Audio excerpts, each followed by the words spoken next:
আমি ভিক্ষা করে ফিরিতেছিলাম গ্রামের পথে পথে।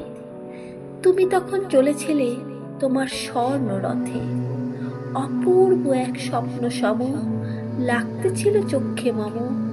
কি বিচিত্র শোভা তোমার, কি বিচিত্র সাজ। আমি মনে ভাবতেছিলাম, এ কোন মহারাজ। আজি শুভক্ষণে রাত পোহালো। ভেবেছিলাম তবে আজ আমারে দাঁড়ে দাঁড়ে ফিরতে নাহি হবে। বাহির হতে নাহি হতে কাহার দেখা পেলেম পথে। চলিতি রথ ধনধান্য ছড়াবে দুই ধারে। মুঠা মুঠা কুড়িয়ে নেব, নেব ভারে ভারে।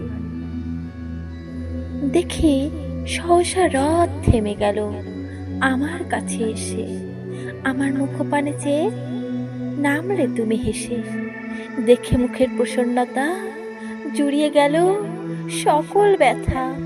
হেনকালে কিসের লাগি তুমি অকস্মাৎ। আমায় কিছু দাও গো বলে বাড়িয়ে দিলে হাত। মরি একই কথা রাজাধিরাজ, আমায় দাও গো কিছু। শুনে ক্ষণকালের তরে রইনু মাথা নিচু। তোমার কি বা অভাব আছে ভিখারি ভিক্ষুকের কাছে। এ কেবল কৌতুকের বসে আমায় প্রবঞ্চনা।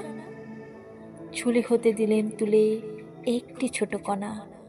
যবে পাত্রখানি ঘরে এনে উজাড় করি, একই ভিক্ষা মাঝে একটি ছোট সোনার কণা দেখি।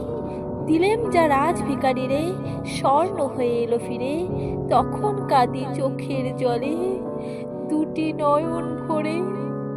তোমায় কেন দিইনি আমার সকল শূন্য করে।